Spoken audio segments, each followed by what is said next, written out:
Assalamualaikum warahmatullahi wabarakatuh. Selamat berjumpa dengan pelajaran SKI.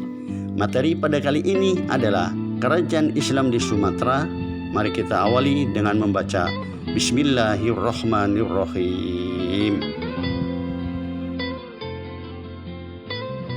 Kerajaan-kerajaan Islam di Sumatera. 1. Kerajaan Perlak, 2. Kerajaan Samudra Pasai, 3. Kerajaan Malaka, dan yang keempat adalah Kerajaan Aceh Darussalam.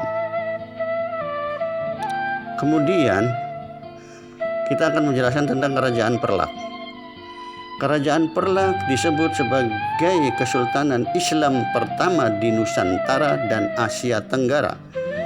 Berdasarkan seminar para ahli pada akhir September tahun 1980 di Rantau Kuala Simpang, Aceh Timur, istilah Perlak berasal dari nama pohon kayu yang digunakan untuk dibuat perahu oleh para nelayan.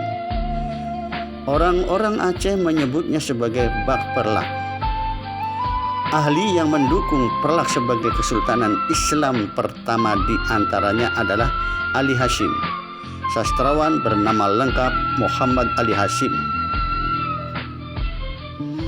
Lalu kita akan menjelaskan selanjutnya bahwa dari naskah-naskah ini Hasyim menyimpulkan bahwa Kesultanan Perlak sebagai kerajaan Islam pertama di Nusantara yang diproklamirkan pada tanggal 1 Muharram 225 Hijriah dengan sultan pertamanya adalah Sultan Alauddin Sayyid Maulana Abdul Aziz Shah.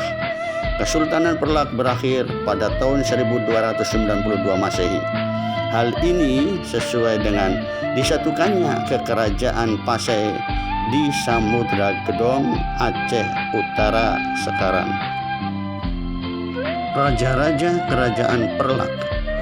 Pertama adalah Raja Abdul Aziz Shah tahun 225 sampai 249 Hijriah atau 840 Masehi sampai 964 Masehi. Yang kedua Sultan Alauddin Sayyid Maulana Abdul Rahim Shah yaitu tahun 250 Hijriah sampai tahun 284 Hijriah. Yang ketiga adalah Sultan Alauddin Sayyid Maulana Abbas Shah tahun 285 sampai 300 Hijriah. Yang keempat Sultan Alauddin Sayyid Maulana Ali Mughayyah Shah tahun 302 Hijriah. Yang kelima bahwa kepemimpinan silih berganti hingga 18 kali. Dan terakhir Sultan Makhdum Alauddin Malik Abdul Aziz Shah Johan tahun 662 sampai 692 Hijriah. Masa kejayaan Kerajaan Perlak. Masa kejayaan kerajaan ini berhasil didapatkan pada masa kepemerintahan Muhammad Amin Shah Johan Berdaulat II.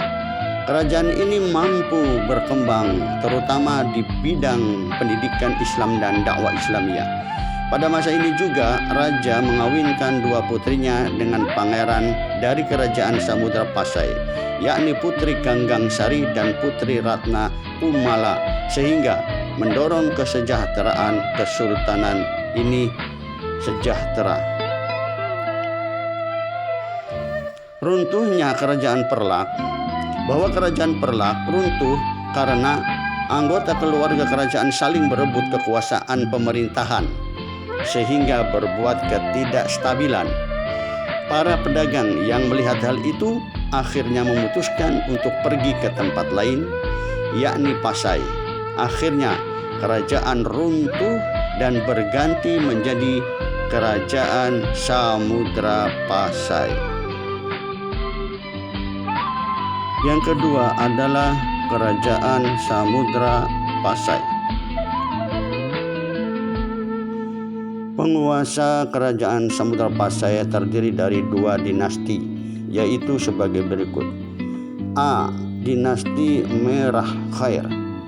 Pendiri dan raja pertama Kerajaan Samudra Pasai adalah Merah Khair yang bergelar Maharaja Mahmud Shah tahun 1042 sampai 1078 Masehi. Kemudian disusul para penggantinya, yaitu Maharaja Mansur Shah tahun 1078 sampai tahun 1133 Masehi. Kemudian yang kedua Maharaja Ghiyasuddin Shah tahun 1133 sampai 1155 Masehi. Yang ketiga Merahnu atau Maharaja Nuruddin yang dikenal juga sebagai Tengku Samudra atau Sultan Najimuddin Al-Kamil. Ia berasal dari Mesir dan tidak mempunyai keturunan. Yang kedua dinasti Merah Silu. Merah Silu bergelar Sultan Malik As-Saleh tahun 1285 sampai tahun 1297 Masehi. Ia adalah keturunan Raja Perlak Malaysia sekaligus merupakan pendiri kedua dinasti Kerajaan Samudra Pasai. Dalam rangka memperkokoh hubungan dengan Kerajaan Perlak, ia mempersunting putri Raja Perlak yang bernama Ganggang Sari. Sultan Zainal Abidin adalah penguasa yang paling aktif menyebarkan Islam sampai ke Pulau Jawa dan Sulawesi dengan mengirimkan para mubalik seperti Maulana Malik Ibrahim dan Maulana Ishaq. Bukti kemakmuran Kerajaan Samudra Pasai adalah adanya cerita dari Tome Pires, seorang pengembara asal Portugis, yang mengatakan bahwa pada saat itu sudah ada mata uang drama atau dirham. Yang ketiga adalah Kerajaan Malaka. Kerajaan ini pernah menguasai wilayah semenanjung Malaka dan Riau. Penguasa rajanya yang pertama adalah Iskandar Shah. Ia merupakan raja pertama Kerajaan Malaka yang masih keturunan Majapahit yang kalah dalam perang Teregeng. Nama aslinya adalah Paramisora. Adapun para penerusnya adalah Mahmud Iskandar Shah, Sultan Muzaffar Shah, Sultan Mansur Shah atau Laksamana Hang Tua sangat berjasa pada masa pemerintahannya, serta Sultan Alauddin Shah. Pada masa Kesultanan Sultan Alauddin Shah, kondisi ekonomi kerajaan cukup stabil, tetapi secara politis mengalami kemunduran. Hal ini disebabkan banyak daerah yang ditaklukkan kemudian melepaskan diri, serta terjadi beberapa pemberontakan oleh Sultan Mahmud Shah. Kerajaan Malaka dipengaruhi oleh dua budaya, yaitu Melayu dan Islam.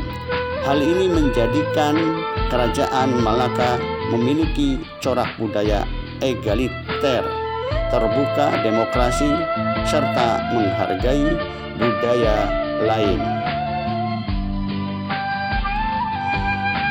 Kemudian pada masa Sultan Alauddin Shah, Kerajaan Malaka semakin mengalami kemunduran karena wilayahnya hanya mencakup semenanjung Malaka. Daerah-daerah lain telah memisahkan diri dan menjadi kerajaan baru. Dalam kondisi demikian, pada tahun 1511, Malaka jatuh ke tangan Portugis yang dipimpin oleh Alfonso de Albuquerque. Yang keempat adalah Kerajaan Aceh Darussalam. Raja pertama Kerajaan Aceh Darussalam ini adalah Sultan Ali Muhayyad Shah. Setelah wafat, ia digantikan putranya, yaitu Sultan Salahuddin. Karena kelemahan Sultan Salahuddin, akhirnya kekuasaan direbut oleh saudaranya, yaitu Sultan Alauddin Riayat Shah Al-Qohar. Sultan Alauddin Riayat Shah Al-Qohar cukup berperan memperbaiki keadaan pemerintahannya dan aktif menyebarkan Islam dengan mengirimkan mubalik ke berbagai daerah seperti Syarif Hidayatullah atau Gunung Jati yang diutus ke Gresik, Jawa Timur. Sepeninggal Sultan Alauddin Riayat Shah Al-Qohar, Kerajaan Aceh Darussalam mengalami kemunduran. Kerajaan Aceh Darussalam kembali bangkit setelah diperintah oleh Sultan Iskandar Muda atau Dharma Wangsa Perkasa Alam Shah. Ia sangat taat beragama dan berusaha dengan gigih untuk membangun pemerintahan, sehingga pada saat itu Kerajaan Aceh Darussalam berkembang sangat pesat. Struktur kekuasaan Aceh Darussalam terbagi dua wilayah, yaitu kekuasaan oleh kaum bangsawan.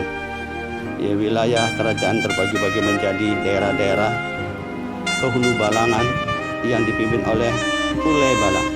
Dan yang kedua, kekuasaan oleh kaum ulama. Sepeninggal Sultan Iskandar Muda, Aceh Darussalam dipimpin oleh menantunya yang bergelar Sultan Iskandar Sani yang naik tahta pada tahun 1636. Kekuasaan Sultan Iskandar Sani tidak berlangsung lama karena kemudian digantikan oleh istrinya, yaitu Putri Sri Alam Permaisuri yang bergelar Sultanah Tajul Alam Safiyatuddin Shah. Selama 59 tahun berikutnya Aceh Darussalam diperintah oleh para ratu. Sepeninggal Sultan Iskandar Muda, terjadi perpecahan antar kelompok dalam masyarakat, yaitu golongan ulama, tengku, dan bangsawan atau teuku. Penyebabnya adalah A. Kaum bangsawan dianggap terlalu dekat dengan penjajah Belanda. B. Perbedaan paham keagamaan, yaitu antara Islam Syiah dan Islam Ahli Sunnah wal Jamaah. Pada masa pemerintahan Sultan Iskandar Sani, terdapat dua orang sastrawan terkenal, yaitu Nuruddin Ar-Raniri, karya sastra yang terkenal adalah Bustanul Salatin, dan yang kedua Hamzah Pansuri, karya sastra terkenal adalah Hikayat Putra Humbok Mut. Sekian, terima kasih. Wassalamualaikum warahmatullahi wabarakatuh.